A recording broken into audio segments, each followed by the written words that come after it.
what's wrong. The previous model was wrong. We need a more holistic understanding of the human soul in this marvelous, amazing way in which God has created us to function. Jim Wilder has had wild success, not to be funny, but wild success in dealing with those that have suffered from trauma. Think of childhood sexual abuse, genocide, horrible events, criminal activity, all that kind of stuff. And he's come up with a way, as a Christian counselor, by the way, he's been a Christian counselor since 1977, at helping those that have dealt with trauma or addictions recover far more rapidly than they had. And it's not magic. Again, it's just sort of biblical wisdom. So I'm getting way ahead of myself. Dr. Jim Wilder, welcome to the Frank Pastore Show, bro. How are you, man? All right. It's good to be with you, Frank. So I got to mention this. We had Steve Arterburn on a minute ago, and we were talking about the Carl's Jr. commercial, et cetera, and I had said, is there anything dangerous about, blending the bodily desire for a tasty hamburger and sex? And you started almost giggling because that's right into your area. Oh, yeah, that's a real serious thing. In fact, one of the things you have to learn, if you think about it as your brain, you have to learn not to eat your own kids and what it is that really feeds you versus what it is that would be destructive. And so teaching the brain how to, let's say, keep sex separate from violence is something that's very difficult to do once you start scrambling that omelet. And so there's all kinds of things that ought not get mixed together when you're training somebody how to be human. All right, now I don't want to get too far ahead of ourselves, so let's go nice and slow on this. So when the way that you said brain right there, it may have been jarring to people. It's like, what is the relationship between the person and the brain? Am I the brain? Do I have a brain? I mean, how should we think about, quote, this organ, this marvelous organ called the brain? Well, when I go to churches, they often ask me, what's the brain got to do with being a Christian? But I suppose if you sit here at the intersection of faith and reason, you ought to be thinking about that yourself.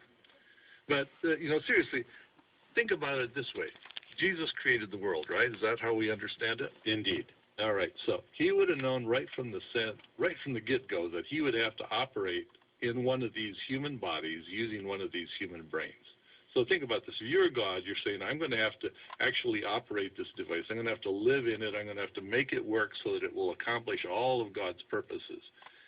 How careful would you be about designing that so that it would do exactly what it is that you want to accomplish in someone's life? Extreme precision. I would be really up there myself, yeah. And so that's what I'd like to study. I like to study how did God put this thing together so when operated right, it actually makes you act like the person God meant you to be. All right, so from your understanding as a clinical psychologist and the latest brain science, in fact, I read a piece of yours from several years ago entitled Current Brain Theory and Basic Theophostic Ministry. We'll get into that in a moment, but I think most people are aware of right brain, left brain stuff. Dr. Wilder, lay that out so that we begin to understand sort of what neurotheology is all about and the insights that we can glean from that. All right. Well, to make it as simple as we can make it, information comes into your brain on the right side, and it goes up, goes to the front, where the part that's most like you lives, the part that we think of as your identity. And when you put it together on the right side, it passes the information to the left side, where we then sort of sort it out and talk about it. So the first part of your experience is trying to figure out, how do I relate to this personally? And that's really the right side of the brain that we're talking about, all those nonverbal personal things. We connect to stuff, and then we should talk about them. So, again, lay out the left and right brain. The right brain is the what? The relational side? The right brain is the relational side. And the left is the analytical side. That's exactly right. Okay, so when a person is facing something like a trauma, a major emotional, something that happens, is there a disconnect between right and left?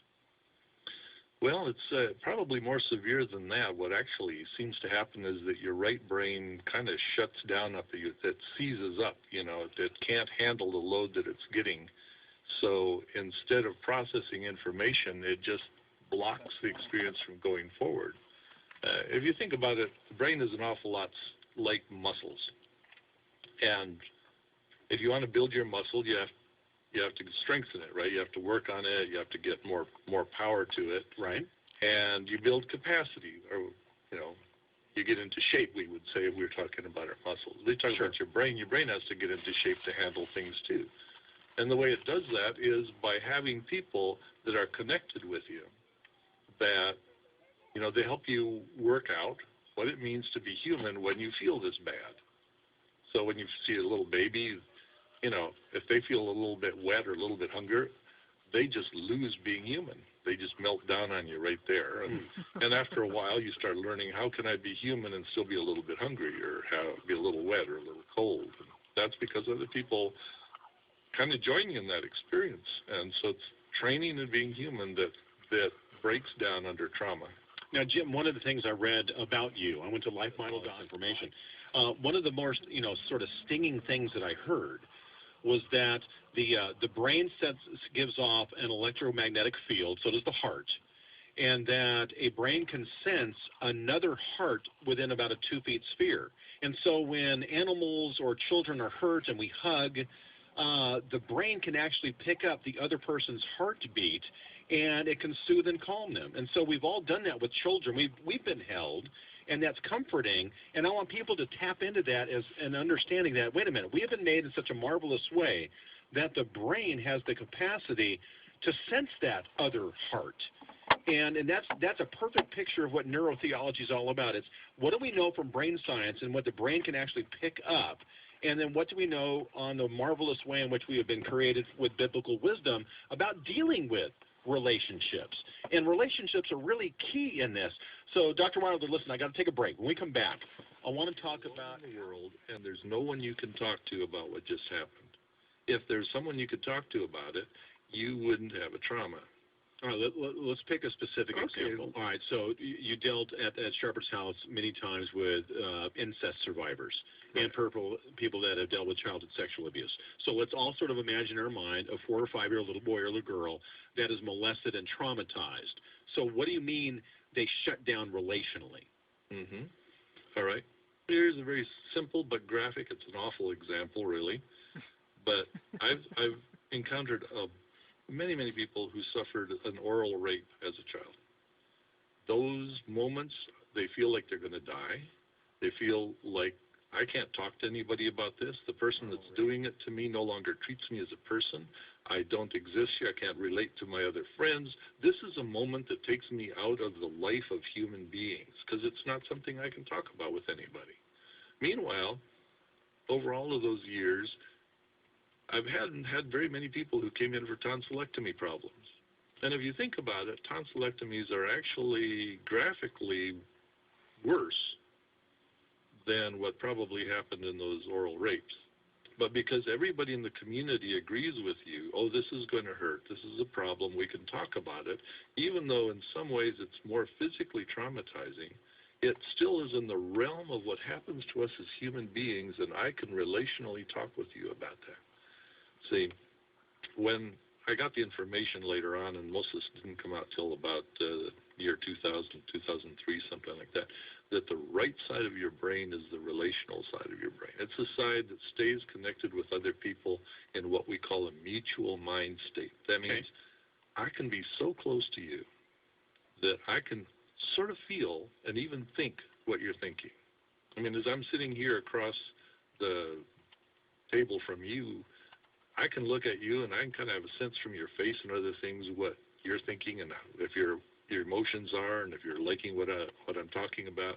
Right. All of those things we're familiar with doing, but if that really gets locked in tight so that like we start smiling at each other, yes, all of a sudden I'll say, hey, you're making me smile. And you'll say, nah, you're making me smile.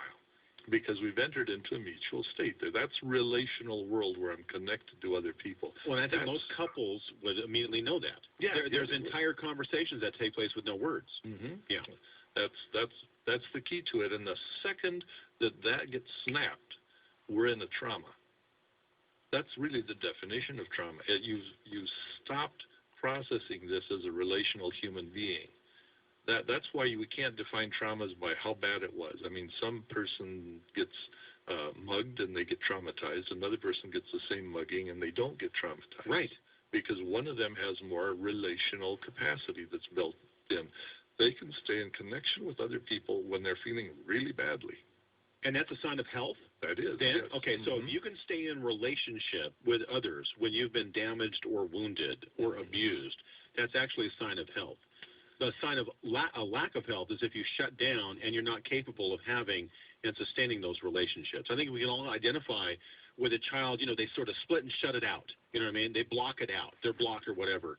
And what you found through brain science is reconnecting the right and left side to actually revisit that situation and begin healing that relationship. And Jesus plays a key part of that.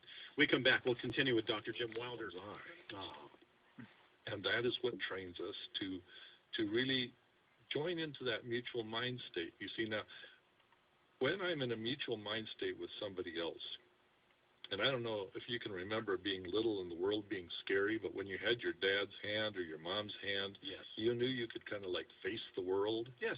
And I can remember one time we were out in the middle of the Andes and the train ran out of railroad track. There'd been a landslide, and we had to go walk across a train trestle in the middle of the night in a tropical rainstorm up in the mountains, and I'm like about 4 years old, right? And I'm scared out of my mind, except my dad was there, right?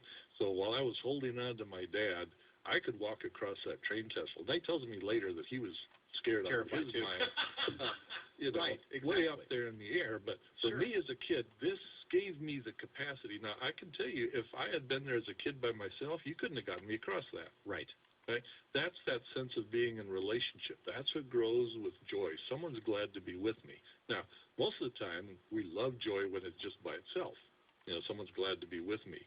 But just, I think yesterday we were hearing reports about a mother who was with her children during the tornado and she lost her legs, right? Yes. Okay.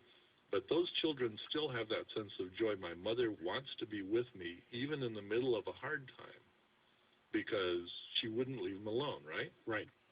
So even though it doesn't feel the same, they are much less traumatized, both physically and otherwise, by the fact that someone was there with them to share that experience with it, however terrible it might have been. And that is what joy brings us to. I won't leave you or forsake you, no matter how bad things get. Now, Jim, listen, I got to take a break here, and I almost hate to break in, but the picture of you with your dad on the trestle, I kept thinking what a wonderful biblical picture that is, that Jesus wants to walk us through the trestle and the difficulties of life and bring in the healing process. Now you're getting to why that resolves trauma. See, and it's not magic. And so we come back, I need you to meld together why relationship is key, how we learn that from the nurturing we get from 0 to 3 years of age, why joy is a key element, and if you bring joy and Jesus and God's presence and that relationship together, the healing process via trauma and addiction begins, and it can actually flourish. We'll continue with Dr. Jim Wilder and the life model, the website life model.